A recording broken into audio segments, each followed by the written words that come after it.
Greetings, free thinkers. Welcome to the Hoggcast. How are you doing today? Hope you're doing fine. I certainly am. Okay, what do we have for you on today's episode? We have for you the ongoing events in Israel and, of course, the Gaza Strip. The situation that we have going on there at the moment is that Israel have assassinated, I suppose that's the word you could use, a top ISIS member, which has resulted in sleeper cells inside the Gaza Strip firing rockets into Israel, specifically southern Israel, in kind. Now, this video is not a glorification of the people who are firing the rockets into Israel, of course. Then again, it is not a defense of Israel. I mean, it seems like that's the only country on earth that you're not allowed to criticize for anything these days. That being said, I don't oppose the state of Israel, but we're getting beyond the scope of the video. So this video is a documentation of reality, okay, with my opinion upon it. It is not a glorification or a defense of anything. Okay, let's go. Okay, so this is the first clip, and before we start, I forgot to mention, if you appreciate the work I do here and you want to see some more, either subscribe to the channel here on YouTube or on BitChute, or on both. If you are on YouTube, there is a notification bell that you can press that may notify you, hopefully, when I upload. I upload most days, but either way, share this around to your friends, the normies, social media, because this channel, like most conservative commentators, we are shadow banned and reduced, as Susan Wojcicki refers to it. Okay, so the first clip is a car park of a mall, a business, and this could be the United States, it could be Canada or Britain, and they are surprised, the people going in to do their shopping and whatnot, to find rockets flying overhead towards their neighborhoods, their family, their friends, and so on. Let's take a look.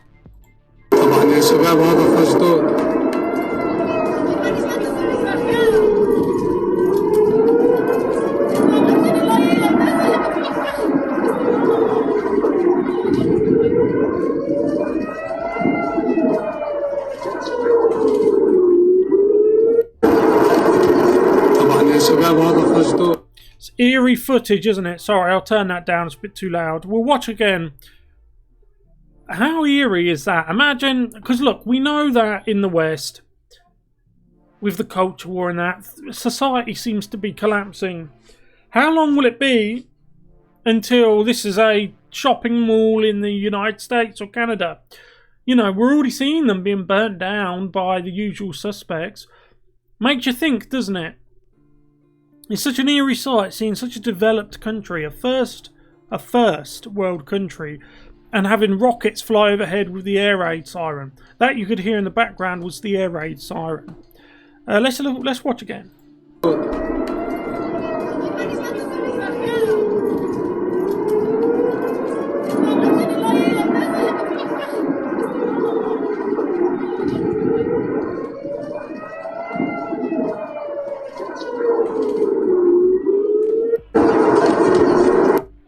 Eerie footage. Now let's move on to the next clip. So you may be wondering where those rockets were heading. Well, now we have the next clip here, which is of rockets. Those rockets landing in people's neighborhoods in southern Israel.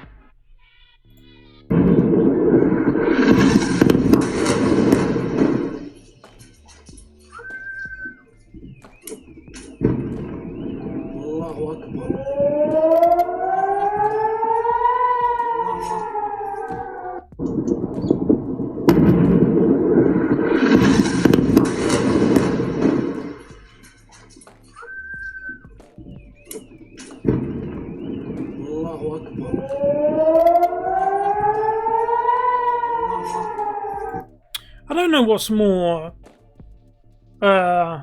eerie. The rockets landing in a developed country, you know, just the sight of it, or the air raid sirens. I've always found the sound of an air raid siren very eerie. I'll tell you something else. This is a little bit of trivia. You know, when a rocket is fired, it's actually travelling faster than the speed of sound, which means you only hear it if it doesn't hit you, if you understand what I mean. If the rocket that is fired has your name on it, you won't hear it coming. You of course won't see it coming, but you also wouldn't hear it coming because it would have gotten to you before the sound it emits. It's a strange concept, isn't it? But it's true. So let's move on to the next clip. I mean, I don't really know what else to say of this one other than I find it eerie, I find it draining, because this is a conflict that is going on and it has been going on for so long. Look, here's an opinion for you. You can do what you like with it. In the West, we have people who believe in multiculturalism and so on. They're usually the ones who call the shots. They've been calling the shots for years, certainly since I was young. And I'm in my late 30s now. Now, these people who are so for multiculturalism, they see it as progression, they see it as a new idea. But it's not, right? Not only has multiculturalism been tried in other countries in the modern era, in the 20th century, but it's been tried going back to the Roman era and it's never ended well.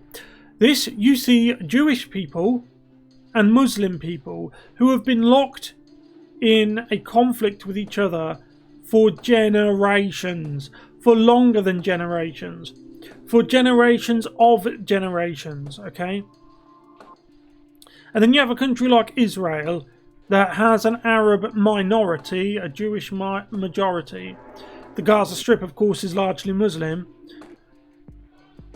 This is multiculturalism. These are two groups of people living together. And how is that going? Tell me how it's going. Do you see an end to this conflict? Do you think one day that they're going to just give each other bunches of flowers, pat each other on the back and say, oh, forget all about it? I don't think so. As for the Arab minority and their religion, we know what their religion is. I've read their holy book. I respect it. I respect them.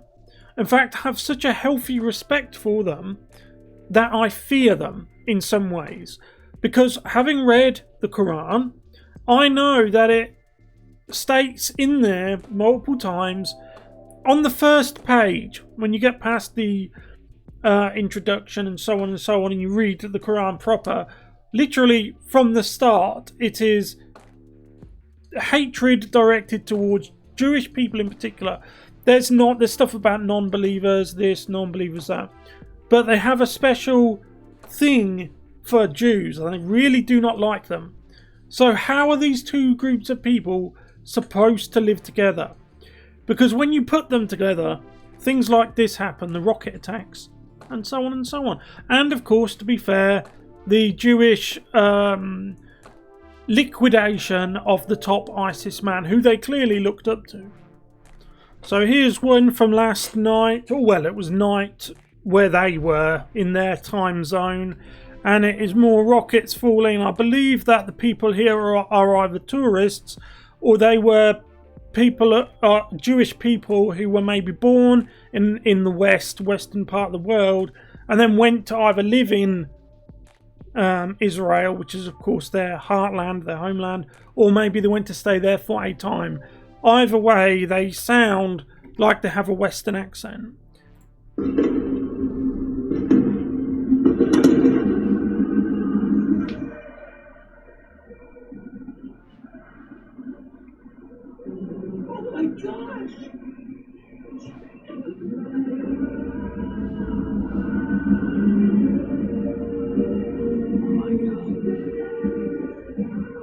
People's pretending like this isn't happening.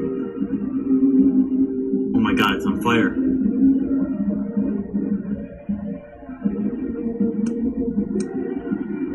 And I just got it all on camera.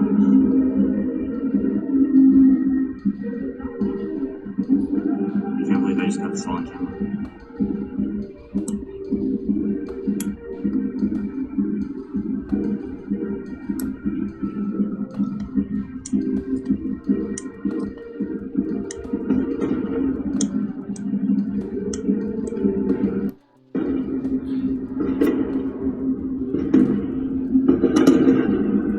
So they have what appears to be rockets, or like a cluster that explode, a rocket that exploded into a cluster. I'm not sure. I'm not an expert weapons man, but it appears to be one of the many rockets that were sent into Israel. Now you can hear he appears to have an American accent, and there's a woman in the background. She has an American accent, but you can hardly hear her, though I'll try and enhance the audio for you. Then again, she just repeats what he says, which is, quote, "Oh my God," end quote. Now, you can hear music. It seems to be what appears to be a tourist area. I can't confirm that, though. Either way, it is people who I believe are American in Israel, and they have captured the footage of rockets descending into Israel. Now again, it's just such an eerie, for me it's an eerie sight, because it's a modern country being bombed, essentially. And I'll go back to the rather long-winded opinion I gave before this clip.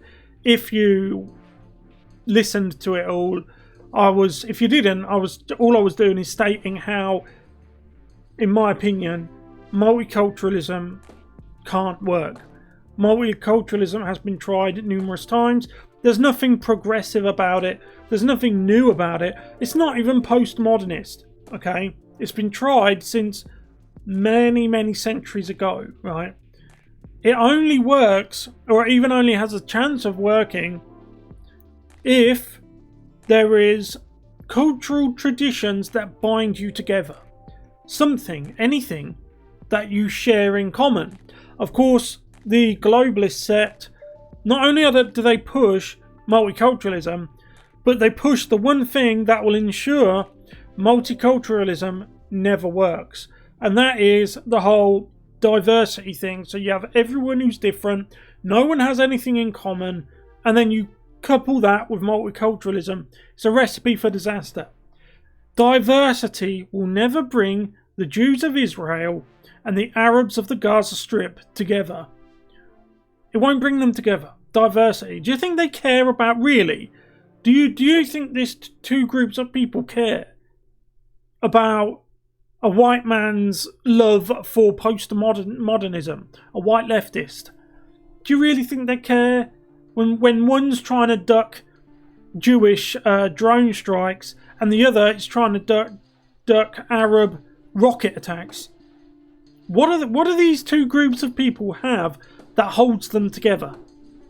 As I said, in Israel there is of course a Jewish majority, and not taking into account the Gaza Strip, which is a different entity, in Israel proper there is an Arab minority. What do they have that holds them together? These two groups of people locked inside the borders of one nation. What do they have holding them together? Nothing.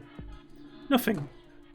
And I've spoken about this type of thing with people before, and an answer that often comes up is hate. They say, well, hate holds them together.